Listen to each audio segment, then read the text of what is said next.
মায়েরা মনুষ্য কুলে জন্ম নিয়ে যেটা আমরা করে দেখাতে পারি অন্য কোনো জন্মে আমরা করে দেখাতে পারি না। এই যে মনুষ্য জন্মে আমরা জন্ম নিলাম, ভজন কিরকম করতে হয় শিখে নাও মা, সাধনা কিরকম করতে হয়। আমাদের মতো একজন সাধারণ একজন নারী গো জন্ম থেকেই ভক্ত বাড়িতে জন্ম হয়েছিল, কিন্তু মেয়েটা জন্মাবার পরে যে বাড়িতে বিয়ে দেওয়া হলো বাবা ঘোর নাস্তিক। মায়েরা কথাটা একটু মন দিয়ে শুনবে যদি কারো চেতনা ফিরে যায়। ভক্ত পরিবারে জন্ম নিল মেয়েটা, বাবা মা প্রসাদ ভোজি, গর্ভ থাকাকালীন থেকে মেয়েটা প্রসাদ পায়। জন্ম থেকে ভক্ত বাড়িতে গীতা পাঠ, ভাগবত পাঠ, হরিনাম সংকীর্তনে সর্বদা মেয়েটা ডুবে থাকে। মেয়ে যখন বড় হলো দেখাশোনা করে বিয়ে দেওয়া হলো মা। বাবা মা আদর করে মেয়েটার নাম রেখেছিল শক্তু মা। তা মেয়েটার বিয়ে দেওয়া হলো, কিন্তু যে বাড়িতে বিয়ে দিয়েছে বাবা ভক্ত বাড়ি নয়, ভক্ত পরিবারও নয়। ভক্ত মানে শুধু বাবা এটাই বুঝবেন না যে তিলক সেবা করা থাকবে, গলায় মালা থাকবে, গেরুয়া বসন থাকবে, তবেই ভক্ত। কালকের প্রথমেই বলেছে হরিবাসরে, ভগবান চিনবে চরণে, ভক্ত চিনবে নয়নে। একবার কৃষ্ণ নয়নের নামে যার হৃদয় না দলে ওঠে সে বাবা যতই আচরণ করুক না কেন সবটাই বিফল হবে। ভক্তি যার কৃষ্ণ তার সর্বশাস্ত্রে কয়, ভক্তি না থাকিলে কৃষ্ণ দেখিও বাকিবা। তো আজকে লক্ষ্য করে দেখেন এই শক্তমা যে বাড়িতে বিয়ে হলো মানে একেবারে নাস্তিক। নাস্তিক বলতে কি কোনোদিন ভগবান পূজা অর্চনা হয় না, সে বাড়িতে গীতা পাঠ তো দূরের কথা, ভাগবত পাঠ তো দূরের কথা, কোথাও যদি গ্রামে হয় বাড়ি থেকে কেউ শুনতে যাওয়ার অধিকারও ছিল না। এই যে আপনারা ছুটে এসেছেন সংসার ধর্ম সব ত্যাগ করে, এই যে দুটো তিনটে দিন এই হরিবাসরে বসে থাকেন, এই যে ছুটে এলেন, কিন্তু এই অধিকারটা শক্তমার শ্বশুর বাড়িতে ছিল না। এত এত বাবা কঠিন শাসন ছিল। কিন্তু শক্তমা বিয়ের পরে একটা দিন বাপের বাড়ি নালিশ জানায়নি যে মা এই বাড়িতে আমি কৃষ্ণ বলে কাঁদতে পারি না, কৃষ্ণ বলে কাঁদা বাড়ো, কৃষ্ণ ভজন করা বাড়ো, যদি একটু গীতা পড়তে যাই সেটাও বাড়ো, গ্রামে যদি কোথায় হরিনাম যজ্ঞ হয়, ভাগবত পাঠ হয় সেখানে শুনতে যাওয়াও বাড়ো। একটা দিনের জন্য শক্তমা বাপের বাড়ি যাই, মনে করেছিল আমার সাধনা যদি সঠিক হয় এই পরিবারটাকে আমি কৃষ্ণ ভক্তের পরিবার করব। কারণ মনে রাখতে হবে সংসার সুখের হয় পুরুষের গুণে। প্রবাদ বাক্য না, খনার বচন, রমণীর গুণে, পুরুষের গুণে নয়। সংসার সুখের হয় রমণীর গুণে। ঘরের নারীকে ঠিক হতে হবে, নারী হচ্ছে শক্তি, আর নারী যদি ঠিক না হয় সে সংসার কোনোদিন সুখের হবে না, হতে পারে না। তো আজকের শক্তমা কি করেছে, কোনোদিন বাপের বাড়ি জানালো না, কিন্তু মনে একটা সংকল্প ছিল যে আমি কোনো না কোনো দিন আমার পরিবারটাকে কৃষ্ণ ভক্তের পরিবার করব। স্বামী জুয়া খেলে, তাস খেলে, নেশাগ্রস্ত মাতাল, একটা ভক্ত মেয়ে কোন বাড়িতে এসে পড়েছে দেখো।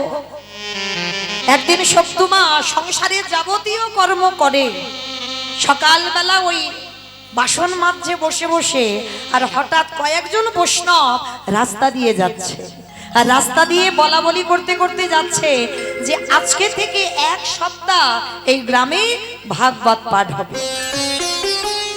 তা শক্তমা বাসন মাজতে মাজতে মনে মনে ভাবলো আজ আমি আমার স্বামী এলে আর শাশুড়ি মার কাছ থেকে অনুমতি নেব, আর নিয়ে আমি একটু ভাগবত আসরে যাব।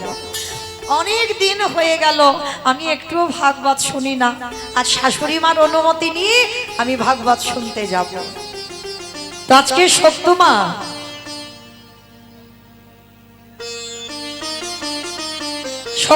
যেই না আজকে কি করেছে বাবা, ভাগবত পাঠ হবে, শাশুড়ি মার কাছে গেছে, মা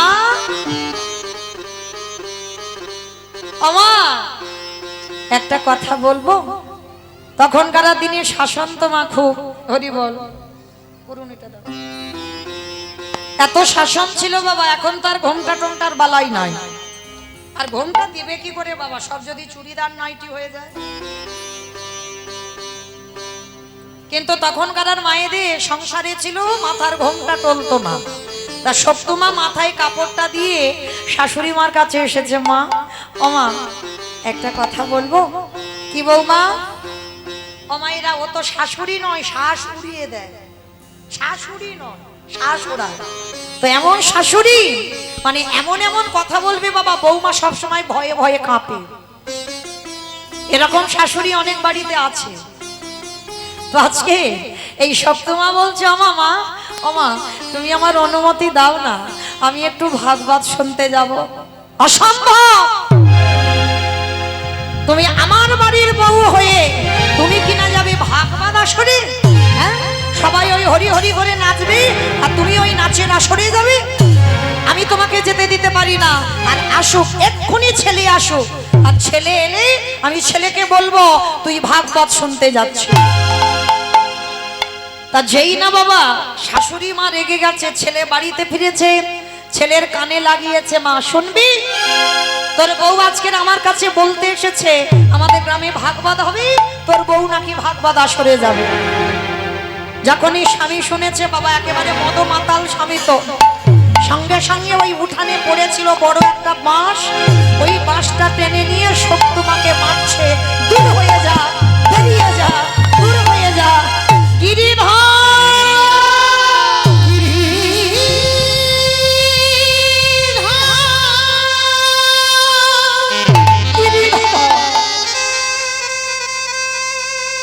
একেবারে দেখা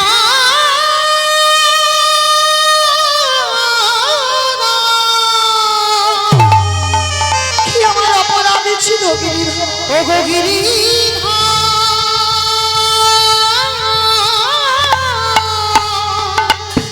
দেখা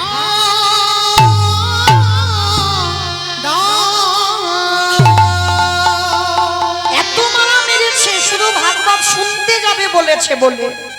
শাশুড়ি স্বামী দুজনে মিলে মেয়েটাকে এত মারা মেরেছে, সর্ব অঙ্গ দিয়ে রক্ত ঝরে ঝরে পড়ছে। ঘরের মধ্যে গিয়ে জানালা দরজা বন্ধ করে ভগবানের চরণে বসে বসে কাঁদে আর বলে, দয়াময় কি আমার অপরাধ ছিল, কি আমার অন্যায় ছিল বলতে পারো? যে অপরাধের জন্য একটু তো তোমার ভজন কীর্তন শুনবো বলতে চাইলাম, তার জন্য আমার শাশুড়ি আমার স্বামী ধরে কি মার মারলো। তুমি কি আমার চোখের জল দেখতে পাও না? তুমি কি আমার ডাক তোমার কানে চাই না? বসে বসে কাঁদছে আমার গিরিধর।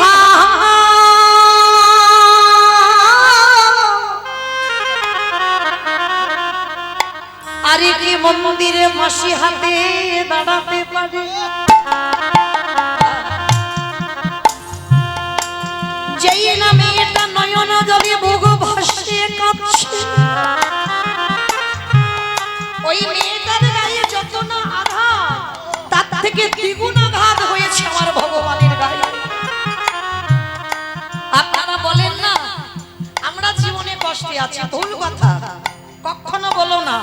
তুমি যত না কষ্ট পাচ্ছ তার থেকে আমার ভগবান দ্বিগুণ কষ্ট পাচ্ছে। কেন? প্রতিটা জীবের মধ্যে পরমাত্মা রূপী ভগবান বিরাজ করছেন। তাহলে আমি যেমন কষ্ট পাচ্ছি, আমার ভগবান অন্তরে আমি বেশি কষ্ট পাই। তাহলে তুমি একা কষ্ট পাও না, তার সপ্তমায়ের অঙ্গের প্রত্যেকটা আঘাত আমার গিরিধরের গায়ে লেগেছে। গিরিধর মনে মনে চিন্তা করছে, যাই মেয়েটা আমার কীর্তন শুনবে বলল, স্বামী শাশুড়ি এত মারা মেরেছে, যাই একবার মেয়েটাকে একটু সান্ত্বনা দিয়ে আসি। এইবারে ভগবান আমার শাশুড়ির বেশ ধরেছে। কি মজার ব্যাপার দেখো, ভগবান শাশুড়ি হয়েছে। আরে ভগবান শাশুড়ি হয়ে যেই না সপ্তমা দরজা বন্ধ করে কাঁদছে আর ভগবান শাশুড়ি হয়ে দরজা ধাক্কা দিচ্ছে, বৌমা বৌমা, এ কি আমার শাশুড়ি ডাকছে, তার মানে কি আবার আমায় মারবে? মনে ভয়, ছোট্ট একটা মেয়ে তো, তখনকার দিনে ছোট ছোট মেয়েদের বিয়ে হতো, মা অত জ্ঞান বুদ্ধি থাকতো না, ভয় হচ্ছে যদি মা আবার মারে, বারবার ডাকছে বৌমা দরজা খোলো। সপ্তমা তাড়াতাড়ি করে, গায়ে তো মেরেছে খুব, গায়ে দিয়ে রক্ত বেরোচ্ছে, দরজাটা খুলে দিয়েছে, অঙ্গটা ঢাকা দিয়েছে সব, হাত জড়ো করে মাথা নিচু করে দাঁড়িয়ে আছে। ভগবান যে শাশুড়ি হয়েছে সেটাকে বুঝতে পারল। ভগবান এসে সপ্তমায়ের মাথাতে হাত দিয়েছে। পরশমণির পরশে লোহা সোনা হয়। আর আমার গোবিন্দ যদি কোনো ভক্তকে পরশ করে, তার হৃদয়টা সোনার থেকে আরো মূল্যবান হয়ে যায়। ভগবান আমার সপ্তমায়ের মাথায় হাত দিয়ে বলছে, কিরে আমি মেরেছি, বড় কষ্ট হয়েছে, আমি মেরেছি বলে তোর ব্যথা লেগেছে, কই দেখি কোথায় কোথায় মেরেছি। ভগবান হাতগুলো দেখলো, মেরেছি, রক্ত ঝরছে। সর্বঙ্গে ভগবান হাত বুলিয়ে দিচ্ছে, সব জ্বালা যেন নিমিষে জুড়িয়ে গেল। শাশুড়ি মা মাথায় হাত দিয়ে বলছে, এই মেয়ে, আমি বকেছি বলি, মেরেছি বলি, যাবি না? যা, আমার ছেলে এখন ঘরে ঘুমাচ্ছে, ছেলে তো জানতে পারবে না, যা তুই এই রাত্রিবেলা তুই ভাগবত শুনতে যা। আর শোন, ছেলে তো জানবে না, সকাল সকাল চলে আসবি। আর আরেকটা কথা, ওই ভাগবত শেষ করে আমার জন্য একটু প্রসাদী নিয়ে আসবি। ওটা শাশুড়ি নয়, ভগবান শাশুড়ি হয়ে অনুমতি দিল। আর এদিকে সপ্তমা তো অবাক, মা আমি যাব ভাগবত শুনতে। কেন রে? আমি বলছি অনুমতি দিচ্ছি, তুই যাবি না কেন? যা যা যা, তাড়াতাড়ি চলে যা, আমার ছেলে ঘরে ঘুমাচ্ছে, জানতে না পারে, চলে যা। ভগবান শাশুড়ি হয়ে দরজাটা খুলে দিল। শাশুড়ির কাছ থেকে অনুমতি নিয়ে বৌমা চলে গেল আজ সেই ভাগবতের আসরে।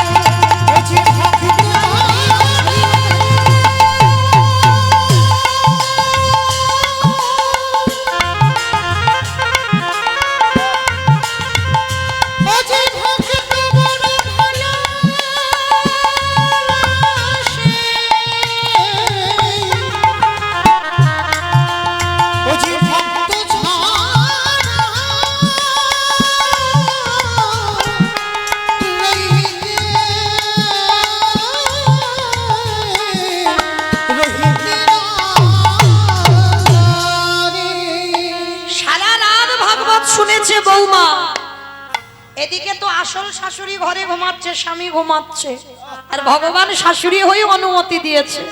সারা রাত ভাগবত শুনেছে, প্রসাদীটা নিয়ে বাড়িতে ফিরবে। আর এদিকে সকাল হয়ে গেছে, শাশুড়ির ঘুম ভেঙে গেছে, আর ঘুম ভেঙে গিয়ে দেখে না বৌমার ঘরে বৌমা নেই। এত বড় মেয়ে স্পর্ধা, আমার অনুমতি না নিয়েও চলে গেল ভাগবত শুনতে। দাঁড়া, আসুগর ব্যবস্থা আমি করব। এইবার একটা বেতের বাড়ি নিয়ে শাশুড়ি দরজায় দাঁড়িয়ে আছে, বৌমা এলেই মারবে। আর এদিকে বৌমা তো জানে না, সে জানে আমার শাশুড়ি অনুমতি দিয়েছে, আমার তো চিন্তা নেই। সারা রাত জেগে হরিনাম কীর্তন শ্রবণ করে প্রসাদী নিয়ে বাড়িতে এসেছে। যেই না বাড়িতে চরণ দেওয়া, শাশুড়ি মা বলে উঠলেন, দাঁড়া দাঁড়া, কার অনুমতি নিয়ে গেলি তুই ভাগবত শুনতে? অবাক হয়ে গেল। মা, ও মা, তুমি তো আমার অনুমতি দিলে, আমি ঘরে কাঁদছিলাম, আমি তো যেতে চাইনি। তুমি তো বললে তোমার ছেলে ঘুমাচ্ছে, তুই ভাগবত শুনতে যা। আমি তো তোমার অনুমতি ছাড়া করিনি কাজ।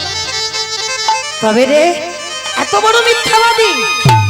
আমি ঘরে ঘুমাচ্ছিলাম, তুই চুরি করে চলে গেলি, আর ছেলেকে বলবি আমি তোর অনুমতি দিয়েছি। এরাই হলো কৃষ্ণ ভক্ত। বিনা অপরাধে দোষ কাঁধে নিতে হবে, বিনা অপরাধে অপরাধী হতে হবে। কৃষ্ণ ভক্ত কোনোদিন সুখে থাকতে পারে না মা, কখনো থাকবে না। কৃষ্ণ ভক্ত যদি তুমি হয়েছ, মৃত্যুর আগের দিন পর্যন্ত তোমার কষ্ট পেতে হবে। যে কষ্টটা তুমি কাউকে বলতে পারবে না। কারণ কৃষ্ণ ভক্ত যারা, যে করে আমার আশ তারে করি সর্বনাশ নয়। ভগবান জীবনে সর্বনাশ করে না বাবা, কারণ ভক্ত তার জীবন, ভক্ত তার প্রাণ। সর্বনাশ নয়, সর্বনাশ। কথা বানানগুলো খেয়াল করতে হবে। যে করে আমার আশ তারে করি সর্বনাশ। সর্বনাশ মানে আত্মীয় পরিজন, বন্ধু বান্ধব, জায়গা জমি সম্পত্তি, যাকে তুমি সব থেকে বেশি ভালোবাসবে, জীবনে প্রথমবারেই ভগবান আগে কেড়ে নেবে। কেন? ওকে যদি কেড়ে না নি, ও সারা জীবন আমার হতে পারবে না। সব নাশ করে দেবে, আর সব নাশের পরেও যদি আমার চরণ না ছাড়ে, তারপর হয়ে যায় আমি সেই দাসের অনুদাস। নিতাই গৌর প্রেমানন্দে হরি।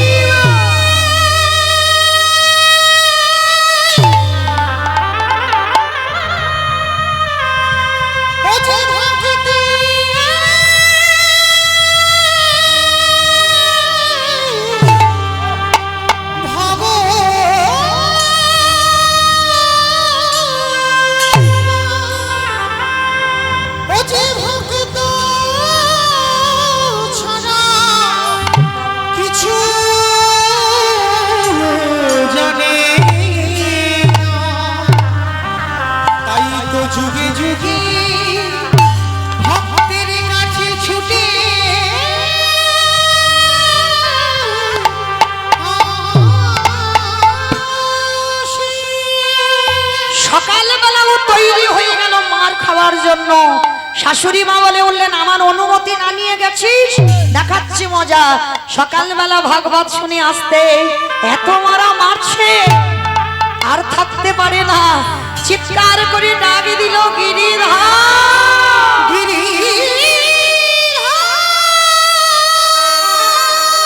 তোমারে ভালোবাসি বলে এত কষ্ট কেন দাও?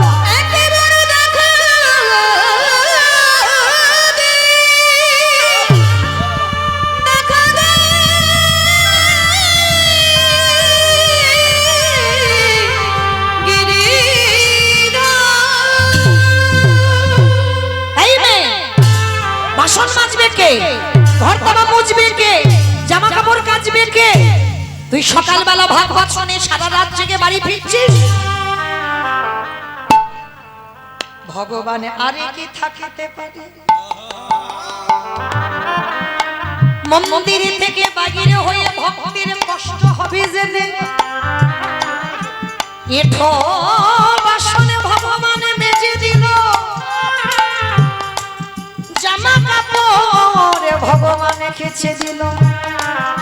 ভক্তের জন্য ভগবান ওই জামা ঘরে উঠান মুছে দিল।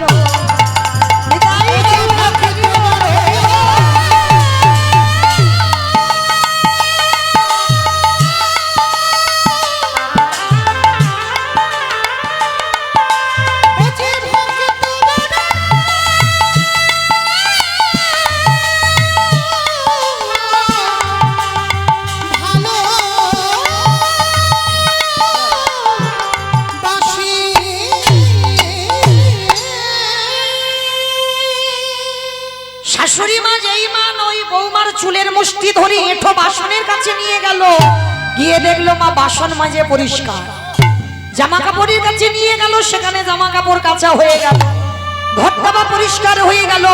শাশুড়ি মা চমকে উঠলো, কে কে কে কাজগুলো করে দিল? শক্তু মায়ের জানতে বাকি রইল না। তার মানে কাল রাত্রিবেলা আমার শাশুড়ির ডুবু ধরে গিরিধর তুমি এসেছে, কারণ আমি ধরতে পারিনি তোমায়। তুমি যখন আমার পরশ করেছিলে আমার দেহটা শীতল হয়ে গেল, আমি ধরতে পারিনি, আমি তোমায় চিনতে পারিনি। সত্যি করে বলো তুমি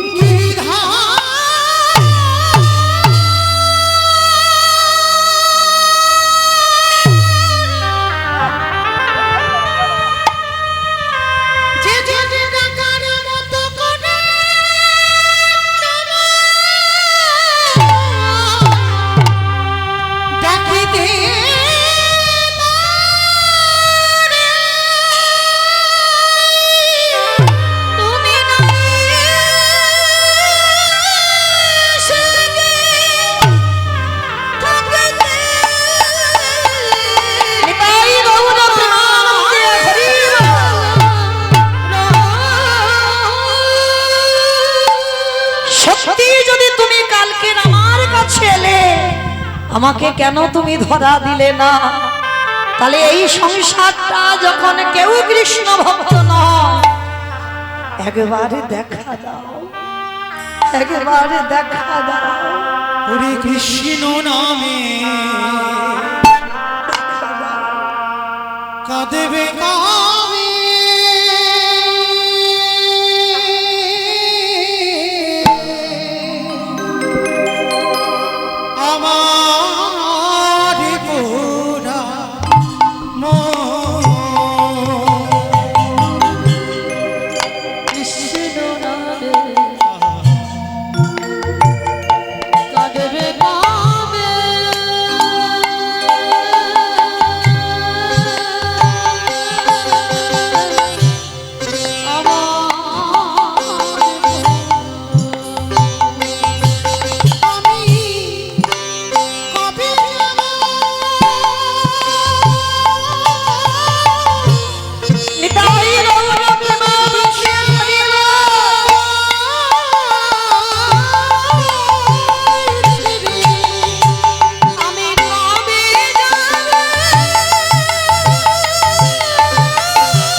হরে কৃষ্ণ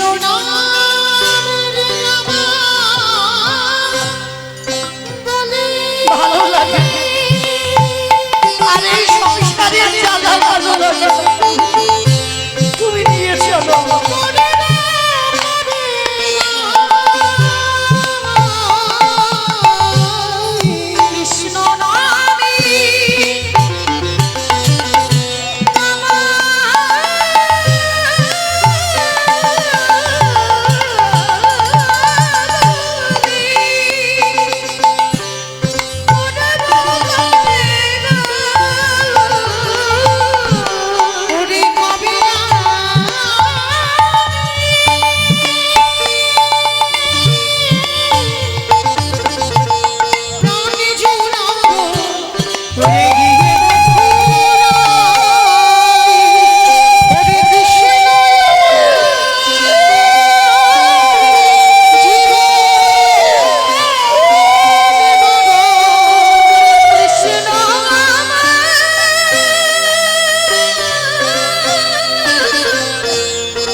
ভগবান ওই পাথরের মূর্তি ত্যাগ করে সচল মূর্তি ধারণ করে ডাক দিল সত্যমা। কে ডাকলো আমার? পিছনে তাকিয়ে দেখলো আমার গিরিধর বাঁশি হাতে দাঁড়িয়ে আছে। শাশুড়ি মা দেখতে পেল না, স্বামীও দেখতে পেল না, সত্যমা দেখছে সাক্ষাতে গিরিধর দাঁড়িয়ে আছে। ঠাকুর, সেই যদি এলে এই বাড়িতে একবার আমার শাশুড়ি মাকে কৃপা করো, একবার আমার স্বামীটাকে কৃপা করো। ভালো করে ভেবে দেখেন, এত যাতনার পরেও বলছে শাশুড়ি মাকে কৃপা করো, স্বামীকে কৃপা করো। কারণ তোমার কৃপার বাড়ির বরিশন যদি না হয় এই পরিবারটা কৃষ্ণ ভক্তের পরিবার হবে কি করে? আমি এতদিন জ্বালা সহ্য করেছি শুধুমাত্র তোমার দর্শনের জন্য, একবার কৃপা করো। সাক্ষাতে শাশুড়ি স্বামী দেখলো ঠিক মীরাবাই যেমন আমার গিরিধারীর পাশে দাঁড়িয়ে আছে, তাদেরই বাড়ির ঘরের বউ আমার মীরাবাইয়ের মতো দাঁড়িয়ে আছে। এটাই গৌর প্রেমানন্দে লুটিয়ে পড়ল গিরিধারীর চরণে। গিরিধর, আমরা বুঝতে পারিনি আমাদের ঘরে যে কি মূল্যবান সম্পদ এলো, এতদিন বুঝতে পারিনি, ক্ষমা করে দাও, ক্ষমা করে দাও প্রভু। সেই দিন থেকে গোটা পরিবারটা, যে স্বামী মদ মাতাল ঘোর নাস্তিক, তারা সবাই কৃষ্ণ ভক্তে পরিণত হলো। তাহলে যারা যারা শুনলাম অনুভব করলাম কি এদের বলে নারী। একটা নারী পারে গোটা পরিবারটাকে কৃষ্ণ ভক্তের পরিবার করতে। হরি বল। তাহলে আজকে মায়েরা সেই চৈতন্য মহাপ্রভু আজকে নারী ভাব নিয়েছে। কেন মায়েরা? আপনারা তো জানেন লীলাটা আপনারা তো জানেন, লীলাটা তো বলতে হবে না। আপনারা জানেন লীলাটা আজকে কি হবে, সবার মুখস্থ, তাই না? গৌরচন্দ্রিকাটা শুনলে বোঝা যাবে। তবে এখন গৌরচন্দ্র হবে না, গৌরচন্দ্রিকা হবে। কেন না? যেখানে দেখবে আমার মহাপ্রভু কৃষ্ণ ভাবে ভাবিত সেখানে হয় গৌরচন্দ্র, আর যেখানে আমার মহাপ্রভু রাধা ভাবে ভাবিত সেখানে হবে গৌরচন্দ্রিকা। কেন? নারী ভাব যেহেতু চন্দ্রিকা বলা হচ্ছে। তো আজকের মহাপ্রভু তো আপনারা জানেন রাধা কৃষ্ণ কাত্মা দুই দেহ ধরি অনন্য বিলাস রস আস্বাদন করি। এই দুই ভাব এবে চৈতন্য গোসাই ভাব রস আস্বাদিতে দোহে একোটা কামিনী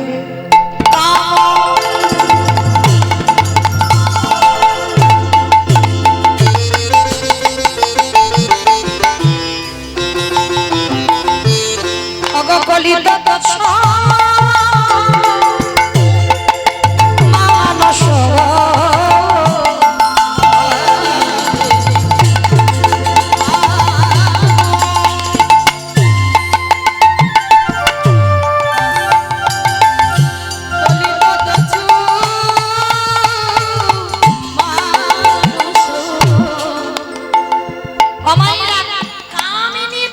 মানস আমার ভগবান ঠিক ওই দুপুর বেলা, মানে ভর দুপুর বেলা হেমশয়ে অতি গোরা সমধুর হাসতরা।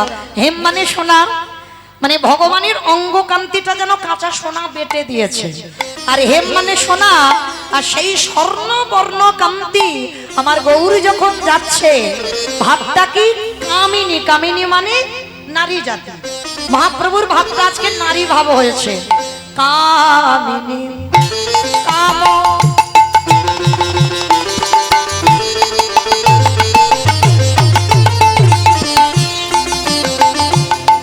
অগলিত মানস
অজু গজজিনী মন্দ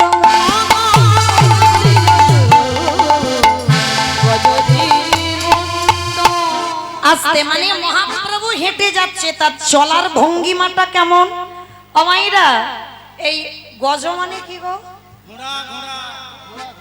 গজ মানে ঘোড়া। হ্যাঁ, গজ মানে ঘোড়া। হাতি খিচুড়ি শুনে যায়নি তো, যদি একটু খিচুড়ি শুনে যেত তবু না একটু বুদ্ধি শুদ্ধি হতো, তাও যায়নি। মানে গজ মানে হাতি। আর মহাপ্রভুর হরিবল মহাপ্রভুর চলার ভঙ্গিমাটা মা যেমন হাতির মতো যাচ্ছে। অমাইরা হাতি দেখেছো? চোখের সামনে দেখেছো? চিড়িয়াখানায় না মিথ্যা বলছো? দেখেছো? বেশ, হাতি কিন্তু খুব জোরে জোরে যায় না। দেখবেন হাতি যখন যায় ঠিক দুলে দুলে যাবে, একটু দুলে দুলে যায় না। হরিবল অপরাধ নিও না মা, কানটা আগে মুলে নিচ্ছি। দেখবেন কোন কোন মেয়েরা যখন রাস্তা দিয়ে হেঁটে যায়, পিছন দিকে একটু তাকিয়ে দেখবে তাদের হাঁটা চলার ভঙ্গিমাটা ঠিক যেন নারীদের মতো দুলে দুলে যাচ্ছে। মানে হাঁটা চলা দেখলে, পোশাক আশাক দেখলে বোঝা যায় এ কোন বাড়ির মেয়ে হতে পারে। আগে কিন্তু কান মুলে নিয়েছি, কাউকে উদ্দেশ্য করে আমার বলা নয়, আমাকে পদাবলীটা বোঝাতে গিয়ে বলা। তাহলে দেখবেন কোন কোন মেয়ে যখন হেঁটে যায় মানে হাতির মতো দুলে দুলে যায়, আর কোন মেয়ে যখন হেঁটে যায় দেখবে মা উটের মতো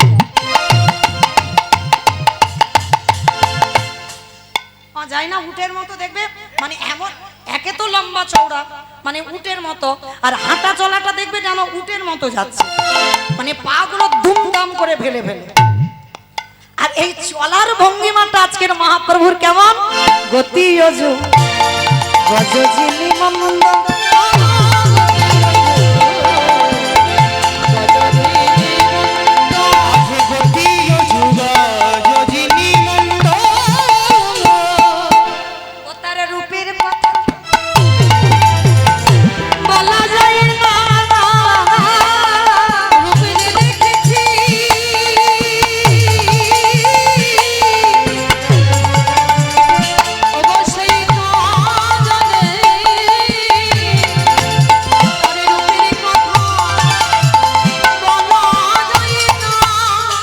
আসতে।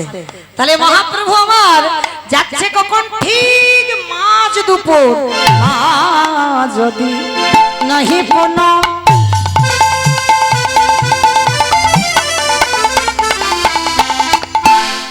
বসনে বৃততন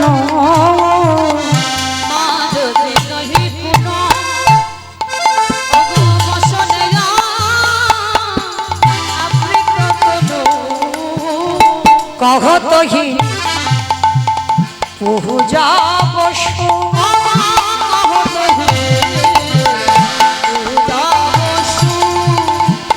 কম্পা পুলক ভাবা সারে ভঙ্গ অনুপম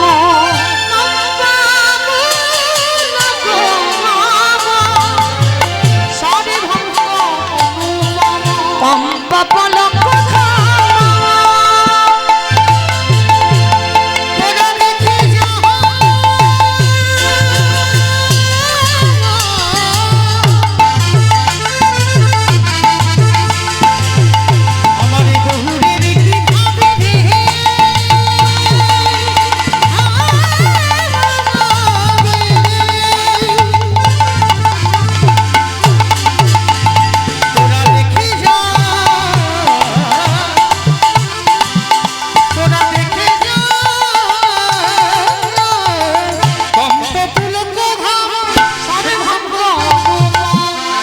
নয়ন হে জলে পড়ি পুরা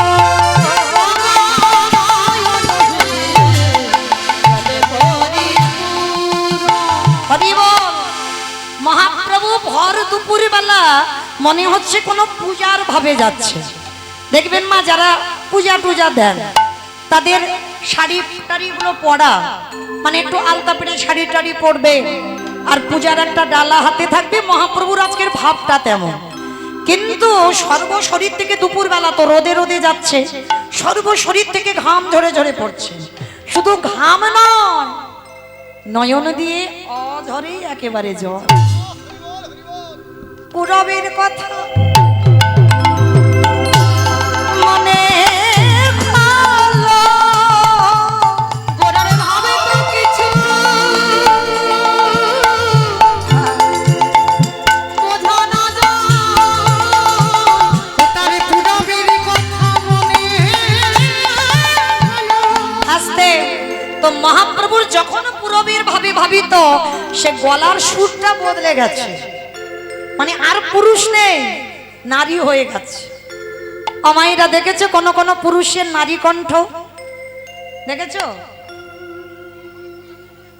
দেখেছো?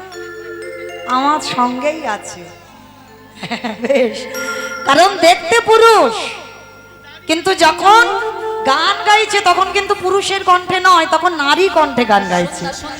তো আজকের আমার মহাপ্রভুর ভাবটা আমার এই ভাইয়ের মতো হয়েছে, মানে দেখতে পুরুষ, মানে বাইরেটা পুরুষ, ভিতরটা নারী হয়ে গেছে। তো ওই জন্য কণ্ঠের সুরটা বদলে গেছে, নারী হয়েছে।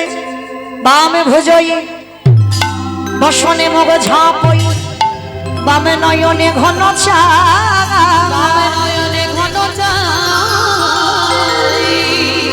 রাধা মোহন দাস চিতে অভিলাষ, সই চরণ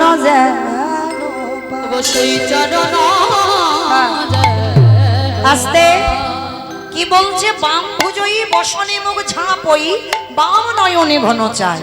আমাইরা তোমরা শাড়ি পরেছো, আমিও শাড়ি পরেছি, তাহলে শাড়ি পরে যদি ঘোমটা দিই, তাহলে ঘোমটা দিয়ে আমি কোন হাতে আঁচলটা ধরবো? দু হাতে আঁচল ধরবে, ডান হাতে, কারণ এই যে ঘোমটাটা দিলাম ডান হাতে ধরবো। কিন্তু মহাপ্রভু তো ডান হাতে ধরছে না, বৈষ্ণব পদাবলিতে বলছি বাম ভুজই, মানে বাম হাতের কথা বলছে। ভুজ মানে হাত, বাম ভুজই বসনে মুখ ঝাঁপই, মানে কাপড়টা নিয়ে মুখটা ঢেকে দিয়েছে। বাম নয়নে ঘন চা, তাহলে সব বাম দিকের কথা বলছে কেন? কারণ আপনারা যে শাড়ি পরেছেন, আমি যে শাড়িটা পরেছি ভিতরে, ওই শাড়িটা মহাপ্রভু পরেনি, মহাপ্রভু পরেছে এই যে আমি উপরে যে শাড়িটা পরেছি, উড়নিটা পরেছি।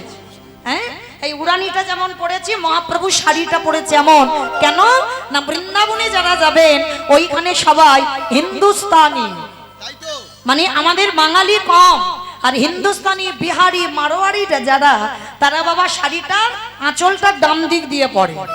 হ্যাঁ, আর ডান দিক দিয়ে যদি শাড়ি পরে, তাহলে ঘোমটাটা টানলে কোন হাতে হবে?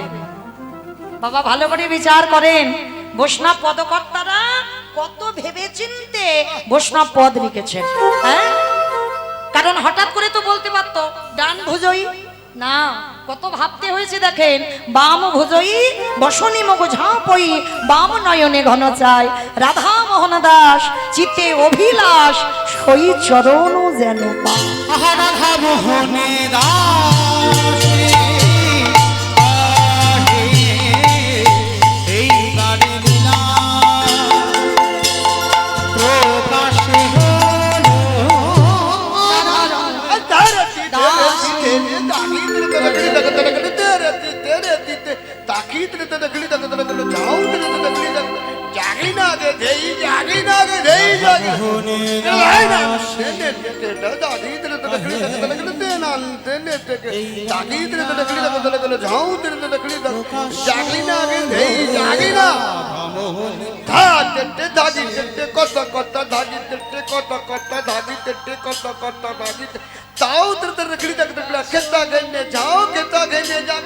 মোহনে দাসে কহে গানিলা প্রকাশ হলো।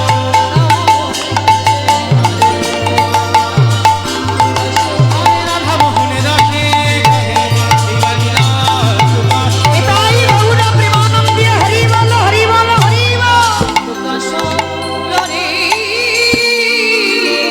ওগো রাধা মোহন দাস জনিতাই। চলুন এবার আমরা সবাই যাব মধুময় সুধাম বৃন্দাবন ধাম। আমা একটু দাও তাড়াতাড়ি মালা চন্দনটা, কারণ সময় তো কম, জানো পূজা অর্চনা নাচানাচি অনেক কিছু কাজ কখন করব। না মালা চন্দনটা ব্যবস্থা করো। শ্রীকৃষ্ণ গে যতে কো খেলা সর্বোত্তম নরলীলা। যারা ভে আমাইরা একটু কাজগুলো সেরে নি, অনেক কাজ আছে। আচ্ছা এটা নরসিংহপুর তো, কোথায় এটা? নরসিংহপুর। যারা ভে নরসিংহপুর 12ই আষাঢ় হইতে 18ই আষাঢ়, ইংরাজি 27শে জুন হইতে 3রা জুলাই। আপনারা জানেন নরসিংহপুরে হরিবাসরে যারা যারা আমাদের মতো অধম কীর্তনিয়ারা আসছি তাদের নামগুলো একটু ঘোষণা করে দিই। পলাশ সরকার মহাশয়, মৌমিতা ঘোষ, নয়না দাস, সুমন দাস, ঝুমা দাস মালিক, রিমি অধিকারী, বন্দনা রাহা, রঘুনন্দন সরকার, অনিমেষ মণ্ডল, নরোত্তম ঘোষ। বলেছি বন্দনা রাহা। জয় রাধে। মায়েরা নামগুলো বললাম, শুনে নিয়েছ। আগামী আসছি 12ই আষাঢ় থেকে 18ই আষাঢ় পর্যন্ত নামযজ্ঞ পদাবলী অষ্টকালীন লীলা কীর্তন পরিবেশন হবে নরসিংহপুর। আর একবার বলি, পরাশ সরকার, মৌমিতা ঘোষ, নয়না দাস, সুমন দাস, ঝুমা দাস মালিক, রিমি অধিকারী, বন্দনা রাহা, রঘুনন্দন সরকার, অনিমেষ মণ্ডল, নরোত্তম ঘোষ। এই এতগুলো কীর্তনিয়া নরসিংহপুর হরিবাসরে লীলা কীর্তন পরিবেশন করবেন। আপনারা অবশ্যই আসবেন। প্রেম সে বলো নিতাই গৌর প্রেমানন্দে হরি বল।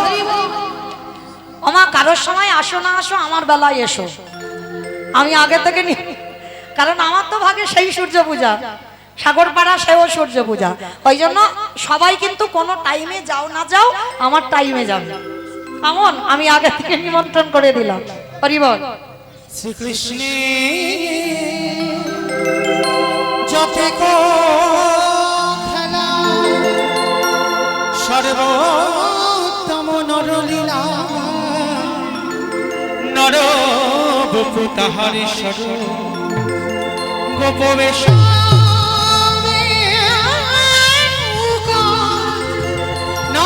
নিত্য কৈশোরে নরলীলা হয় তাহারে সেই বৃন্দাবনে।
संहरी कतक गीतम प्रणति भुवनत्रय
চলো এবার আমরা সবাই মিলে একবার বলি দেখি গৌর সুন্দর কি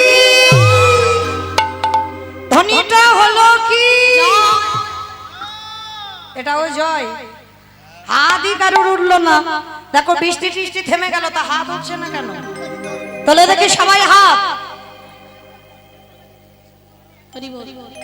দাদা মনিটরটা একটু বাড়ান তো হরে কৃষ্ণ মনিটরটা একটু বাড়ান সবাই দেখি হাত দুটো তোলো দেখি যাদের হাত আছে তোলো যাদের নাই বলবো না তোলো সবাই সবাই হরি বল আর যে ভাইরা ইউটিউব করছো একটু একটু ক্যামেরাগুলো ঘোরাও ওদের দিক ঘোরাও, ওদের দিক ঘোরাও। কার হাত উঠলো কথা গাড়িতে আর কার উঠলো না তখন বোঝা যাবে আর যার হাত উঠছে না তার কাছে বেশি নিয়ে যাবে সে তো দুদিন পরে দেখবে যে আমি সূর্য পূজায় হাত তুলিনি ভালো করে সবাই দেখে এইদিকে আমার বাবা ঠাকুর দাদা ভাইরা যারা আছেন সবাই এইদিকে আমার বাবারা হরি বল চরণ ধরে নিবেদন সবাই সবাই একসঙ্গে এই দেখো এইদিকে বলছি এইদিকে ধসে যাচ্ছে ওমা ধসা রোগটা ভালো নয় ও সব পড়ে যাবে ওখান থেকে চলো দেখি সবাই একসঙ্গে বলো গৌর সুন্দরী কি নবদ্বীপে ধাম কি সচির নন্দন কি বিষ্ণু প্রিয়া কি নিতাই চাঁদ কি ভক্তবৃন্দ কি হরিদাস ধাম কি সাধু গুরু বৈষ্ণব কি আপন আপন গুরু চরণ কি কমিটি ভাই সব কি হরিনাম যজ্ঞ কি মহাপ্রসাদ কি নিতাই গৌর প্রেমানন্দে বেশ চলো এবার একটা ভজন গাইতে গাইতে যাই আমার একটা ভজন হবে তো চলো একটু উলুধ্বনি তোলো বেশ সুরধুনির কিনারায়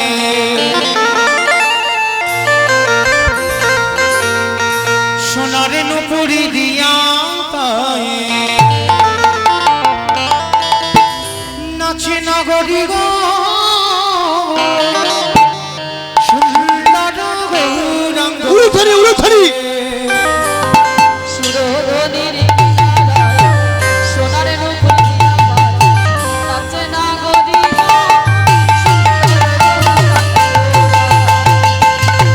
সুরধুনির কিনারায় সোনার নুপুরি দিয়া পায়ে নাচে নগরী গো সুন্দর গৌরাঙ্গ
সবাই যাচ্ছি আর সবাইকে নিয়ে আমি যাবো তো ওই জন্য তো কথা গাড়িতে এসেছি সবাই দেখি চলো এবার আমি নিয়ে যাব হাত দুটো তোলো দেখি আর একবার আমার কান বলে বলছি মা কালী তুই আর বলবো না এইবার থাক শেষ সবাই দেখি হাত দুটো একসঙ্গে সবাই সবাই একসঙ্গে তোলো দেখি একসঙ্গে তালে তালে করো তালি সবাই একসঙ্গে দেবেন কেমন আহা সুন্দর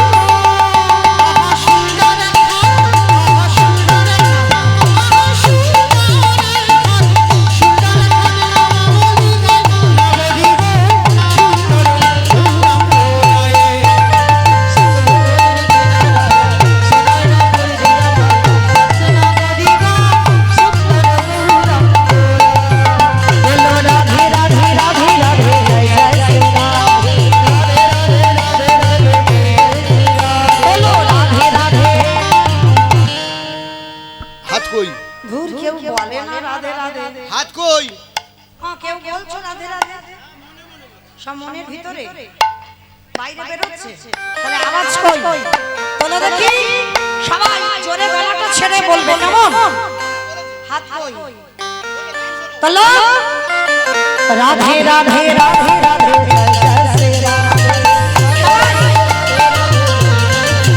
বলো রাধে রাধে রাধে রাধে জয় শ্রী রাধে হাই ভগবান ও তোমরা কি খুব দুর্বল হয়ে পড়েছো আমার তো মনে হয় এই খামার থেকে রাস্তায় উঠছে না একটু জোরে গলা ছেড়ে বলো সুর তো ঠিক হচ্ছে তালও ঠিক হচ্ছে তাহলে গলার আওয়াজ হচ্ছে না কেন রাধে রাধে রাধে রাধে জয় জয় শ্রী রাধে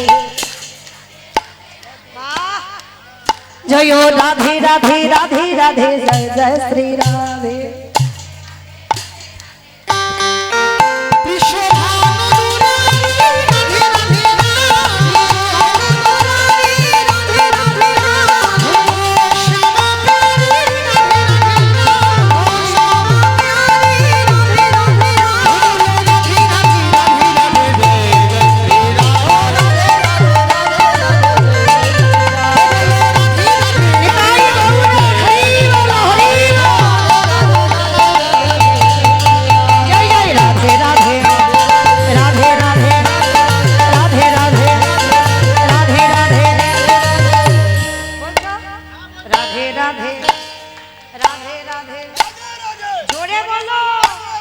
राधे राधे राधे राधे वृंदावन में गोवर्धन में निधुवन में गली गली में स्नान गली में मन गली में बरसाना में राधा कुंड में जोर से बोलो दिल से बोलो ताल बोलवे हो कमल बोलवे हो ऊंचा में हो बरसाना में हो राधा कुंड में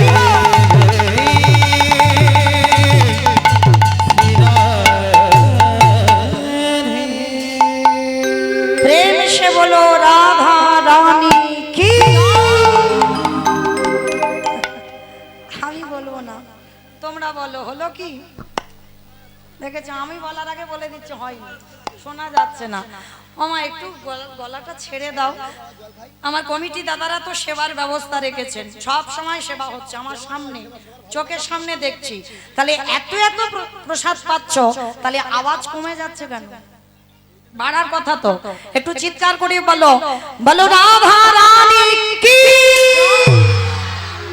একটু বেড়েছে বৃন্দাবনেশ্বরী কি যমুনা মাইয়া কি নন্দগাঁও কি উৎসাহ নব কি বর্ষা নব কি ভক্তবৃন্দ কি হরিবাসর ধাম কি সাধু গুরু বৈষ্ণব কি আপন আপন গুরুচরণ কি কমিটি ভাই সব কি হরিনাম যজ্ঞ কি মহাপ্রসাদ কি আনন্দ কি নিতাই গৌর প্রেমানন্দে। আমা চলে গেলাম বৃন্দাবন। এইবার রাধারানী সূর্য পূজাটা হবে। এতক্ষণ মহাপ্রভু সূর্য পূজা হলো, এবার আমরা রাধারানী সূর্য পূজা আস্বাদন করব। হরি বল। তো এই শ্রীমতী রাধারানী আজকে ঠিক ভোর দুপুর বেলা একটা বিনা সুতার মালা গেঁথেছে। হরি বল। মাইরা এই যে মালাগুলো দিয়েছে, এ মালাতে সুতো আছে, সুতো ছাড়া মালা হয় না। কিন্তু রাধারানী মালা গেঁথেছে বাবা, মালাতে সুতো নেই, বিনা সুতার মালা। আর যে ফুলটা চোখে বুলিয়ে দেখছে, যেটা ব্যথা লাগছে চোখে ফেলে দিচ্ছে, চোখে বুলিয়ে দেখলো যেটাই ব্যথা লাগছে না, ওই ফুলটা নিয়ে মালা গেঁথেছে, বিনা সুতার মালা। কেন গেঁথেছে? ওরে শরীরে আমারে মনে হয় আমারে বোধ সুখে নাই, আমারে বোধ সুখে নাই। রাধে, কে বলেছে তোর বধূ সুখে নয়? সকালবেলা গোষ্ঠে গেল, মায়েরা অষ্টকালী লীলা চলছে, তো এগুলো নিত্য লীলা, মানে প্রতিদিন এগুলো হয়েছে, একদিন নয়। যেমন মান একদিন হয়েছে, জোর দুদিন হয়েছে, কিন্তু এই যে লীলাটা চলছে এটা নিত্য লীলা, প্রতিনিয়ত। তো এই যে সকালবেলা হয়েছে রসদগার, তারপরে হয়েছে পূর্বগষ্ট, এখন আমাদের আলোচনা হচ্ছে সূর্য পূজা। কিন্তু আমার আগে যে লীলাটা হয়েছে ওখানে মিলন নাই, মানে ওইখানে রাধারানী অট্টালিকার উপরে আছে, গোবিন্দ আমার গোষ্ঠে গেল, মানে নয়নে নয়নে দেখা হয়েছিল, সাক্ষাতে দেখা হয়নি। দেখা সাক্ষাতে এখন হবে। হরি বল। তো রাধারানী দেখছে গোবিন্দ আমার সকালে গোষ্ঠে গেলেন, কিন্তু গোবিন্দ আর নয়নে চাইল। হরি বল। আমাইরা এখানে কেউ প্রেম টেম করছো টচ্ছো? করলেও বলবে না, বেশ। কিন্তু প্রেমের হাটে বসে আছো, প্রেম করনি বললে তো হবে না। হ্যাঁ, প্রেমের হাটে বসে প্রেম করছো না, কিন্তু এই প্রেম মানে যে সেটা তুমি জড় জগতের প্রেমেকে গুলিয়ে ফেলছো না। ভক্ত ভগবানের প্রেম হয়, হয় না? তা এখানে যে প্রেম, এটা তো ভক্ত ভগবানের মধ্যে প্রেম। তাহলে প্রেম যারা করেছো তারা ভালো করে বুঝবে, জগৎকে শিক্ষা দেওয়ার জন্য ভগবানের এই নিত্য লীলা। হ্যাঁ, জগৎকে শিক্ষা দেওয়ার জন্য। যারা প্রেম ভালোবাসার রাজ্যে ডুবেছো তারা ভালো বলতে পারবে আর বুঝতে পারবে। তা এই যে রাধারানী অট্টালিকার উপরে দিয়ে দেখলো গোবিন্দ গোষ্ঠে যাচ্ছে, ললিতাকে বলছে সখীরে আর নয়নে চাইল, ওহ কি নিল, ওহ কি নিল। ভালো করে বোঝো, এটা কীর্তন, ভিতরে যেতে হবে। রাধারানী বলছে আমার দিকে আর চোখে তাকালো, ওহ কি নিল, ও যে আমার জনমের মতো মতো কিনে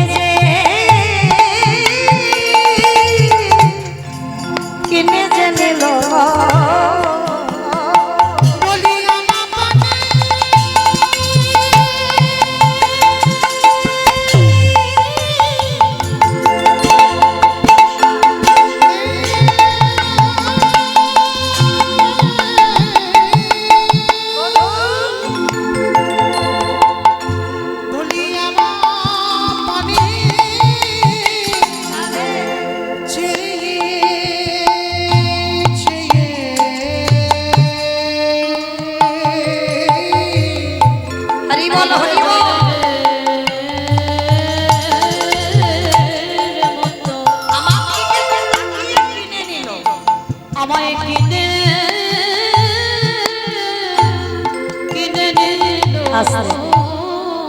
মানে আর নয়নে চাইলো, কি নিল, কি নিল, কিনে নিল।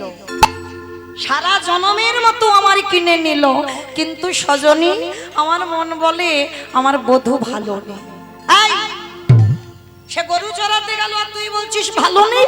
সত্যি বলছি, আমার মন বলছে ভালোবাসার মানুষ তো যত দূরে থাক না কেন তার মঙ্গল অমঙ্গল হৃদয়ে জানতে পারে। আমার মন বলছে সখী ভালো নেই, এমতো সময় দূর থেকে দেখছে সখী তুলসী আসছে। মায়েরা, এই তুলসী মানে সেই যে তুলসী বাবা শঙ্খচূড় দৈত্যের স্বামী, ও তুলসী নয়, এ রাধারানীর একজন সখী তুলসী। কেন? যেমন সকালবেলা রসদগার হয়েছিল বাবা, সেখানে ললিতা বিশাখা এদের স্থান ছিল না, সেখানে ছিল শ্যামলা, বিমলা, অবলা, মঙ্গলা। হ্যাঁ, আর এখন সূর্য পূজার স্থানটা দেওয়া হয়েছে তুলসী, একজন সখী। এখানে তুলসী ছাড়া কিন্তু ললিতা বিশাখার জায়গা দেওয়া হয়নি। কেন? সবার কাছে সব গল্প বলা যায় না। কি মাইরা এটা বিশ্বাস করেন তো? অনেক বন্ধু বান্ধব থাকে, কিন্তু সব বন্ধুর কাছে, সব বান্ধবীর কাছে সব কথা বলা যায়? কখনো বলতে পারবে না। মনের এমন এমন ঘটনা আছে যে একেবারে প্রিয়জন না হলে, কাছের মানুষ না হলে মনের কথা বলা যায় না। তা আজকে রাধারানীর ভাবটা ললিতা বিশাখা ইন্দুরেখার কাছে বলবে না, বলবে কার কাছে? না সখী তুলসী। অগরাধিকার পোষী লহিয়া তুলসী কহয়ে মধুর কথা।